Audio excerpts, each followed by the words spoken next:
leaving Kuwait now. We're heading down to the border. We're going to cross Al Khafji to Saudi Arabia, and we've kindly been given a lift by a friend here, Dhary, and his friend Mohammed, on who we met on couchsurfing. Say hi, guys.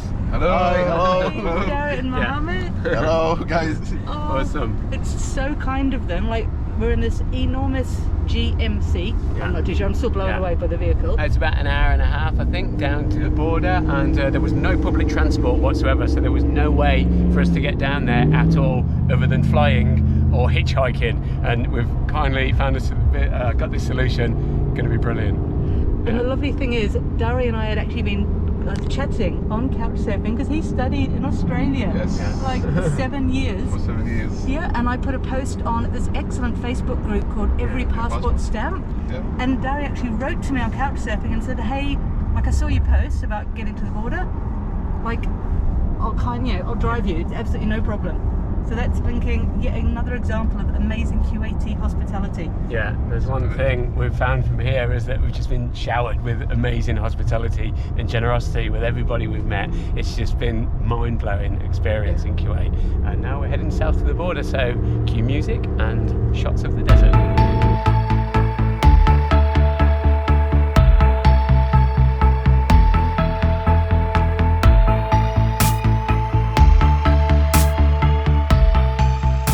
We're just having a conversation at the moment because it turns out Dhary studied in Canberra. So for all your Australians out there, like, he's just told us something about Canberra you may or may not agree with. Everything shuts down at 5 p.m, which makes life really hard. So over there is KOC, Kuwaiti Oil Company. Yes. So that's where the oil comes from. Is that correct? It actually comes from the ground there. This could be the factory where they do the extraction, because it can be in remote desert, like a place where they actually dig for it. But this is where they do the extraction from the oil.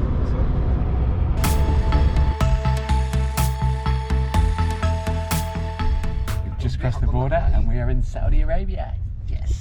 It's Lee's country number 112. Wow. I'm so happy. I think mine's 102. Yeah, it was Something like coming across the Kuwaiti side, 10-15 minutes, pretty easy, straightforward, just straight through. And then on the Saudi side, we decided to get visa on arrival, which was probably a bit of a mistake because it took a while. We were there for an hour on the Saudi side, and so recommend to get in visa in advance. It's a little bit more expensive. It's 535 Saudi, but No, we paid 480. They said it wasn't.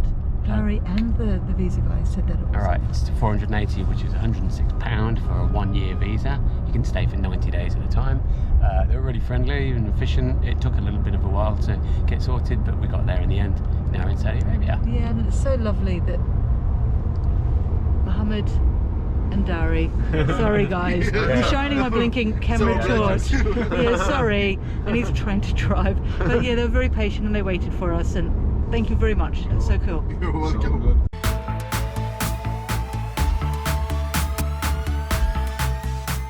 So, honestly, we are so incredibly fortunate to have met Dhary on couchsurfing and his friend Mohammed, because, like, it turns out between Kuwait and Saudi Arabia, there's no blinking transport, is there? No public transport. Yeah.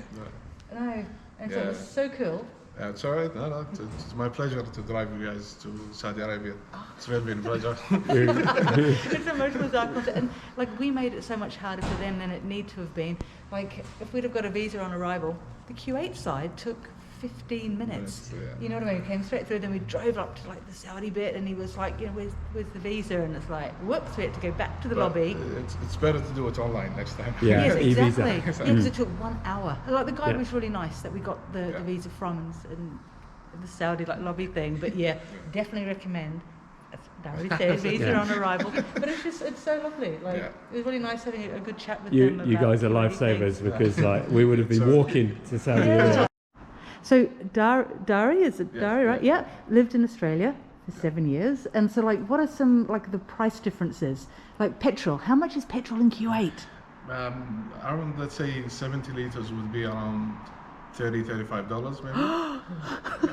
So if you're in Australia and you want cheap petrol, come to a long way to come. Yeah. And we were talking also like earlier about cigarettes. You know, like I'm an ex-smoker, Lee's an ex-kind of smoker. How much is cigarettes in Kuwait? I'd say 1 kd, which kd, yeah. is $3 US. $3 for Okay. 20 cigarettes. So you can smoke. You might get close. You smoke for years, but I Oh, You won't have to worry about it. But it's not good. no, exactly. Yes, children, Oh. if you watch it, It's not good. It's not good. Yeah. doesn't smell it. For the health, yeah. Oh, but it's just been so lovely because Yeah. like I love the fact that the GCC countries were talking, and Dhary's going to go to like Bahrain next week, Yeah. and you know what I mean. They just right. they popped to Nip over to Riyadh. Qatar. Yeah. It's so far away, it's 4 hours drive. I mean, it's like Canberra to Sydney, which is 3 hours drive. Yeah, because that's where he studied in And Canberra. they've given us Yeah. some good advice about Saudi Arabia and about Riyadh. We're really looking forward to going there, so that's awesome. Thanks, Yeah. guys, I appreciate it. So, It's been so cool. Is there anywhere else in Saudi that you could recommend, like for someone visiting? well, there's too many places to be honest. But Yeah. if you guys are going to Riyadh, there's the Boulevard Road. If you want to experience the culture of Saudi Arabia, probably go to a place called Dhary. Yeah. Oh yes, the old city or the city, yes. Yes. So it's basically like the old palace of the king, and Yeah. there's like all this type of documentaries where it shows you that there was like wars or whatever that happened in this region. Some of the important it's- history. Yes, that it's happened like right a there. really important history of like Yeah. the whole Saudi Arabia. Awesome. Thank you Oh, very much. that is so cool. We're so Yeah, excited thank to you. see And more. like, hopefully, if we come back to Kuwait in summer, we'll Yes. see you guys then. See you in Yeah. Of course. It's my pleasure to meet you again. Oh, they've said to us like, don't come in summer. Don't come. How hot does it get in Kuwait in summer? 50 degrees, 55 degrees. Wow. It's going to be a blast, literally. Oh, thank you so much. I'm not too sure how well you can see it in this light, but check out Dhary's. Like, it's a beast of a machine. It's some sort of, it's a Dodge or something, and Over lunch. it's amazing. This is our first hotel room in Saudi Arabia. We're quite excited. We just crossed the border from Kuwait, and this is Al Khafji in the north. Not many people stay here, so I think it's a bit of one of those border towns where everyone just passes through. We thought we'd show you what hotel rooms are like and the price of them. Now, we got this for 150 Saudi Riyal, which is a good price. It's actually cheaper than on Booking.com. It was about 170, so the manager gives a discount, and he doesn't have to pay Booking the commission, so that's really good. It might be worth negotiating. We're starting with a kitchenette, and a few plates, which is really good. And also, we've got a refrigerator, so excellent if you want to stock up on stuff. Now, it's a bit basic, it's a bit run down. We've got some very, like, the floorings are a bit dodgy. Did that move when you stood on it? It might have, yeah. And we noticed when we turned the light on, oh no, is the light just gone? The fan kicks in and it's really loud, but here's your toilet. It's one of those wet room bathrooms, so you've basically got your toilet, you've got toilet paper, that's quite civilised, or you've got the good old bum gun, which is always a lot cleaner and more hygienic to wash yourself with. And the shower here, hopefully there's some hot water. Oh look, they've given us some little shampoos and things as well. I'm quite impressed. And a sink, and the water does run, so that's really good. Pretty happy with that.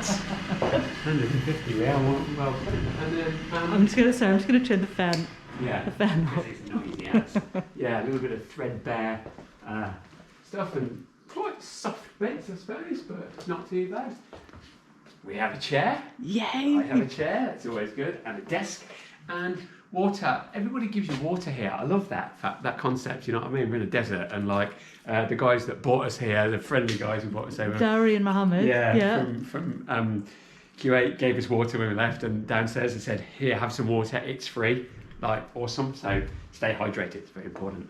And a television as well, so we might be able to kick back and watch some TV. If not, you have got a Quran and a prayer mat if you want to do some praying, and that is basically a Saudi Arabian room in a small town like Al Khafji. 150 Saudi Riyal. I'm happy with it. Definitely. Now, are we going to see much of Al Khafji? don't know, probably not. It's dark and it's late and we're getting a bus tomorrow morning. Might go for a little wander around, but not just noticed. Whoever has this bed doesn't have a light. Whoever has this one has got one. Depends on whether it's working or not. Oops. Switches look a bit dodgy too. Welcome back to the travelling world. I love this, yeah. So many surprises around every corner. Hope it's not bed bugs. It's looking good. Always, you know, if you're looking for bed bugs, look for little blood splats on the wall. For you know, that's mosquitoes as well. And in the seams of the sheets, you can always tell. You know, if you stayed in cheap accommodation, that's the thing to look out for. I reckon we'll be alright, yeah.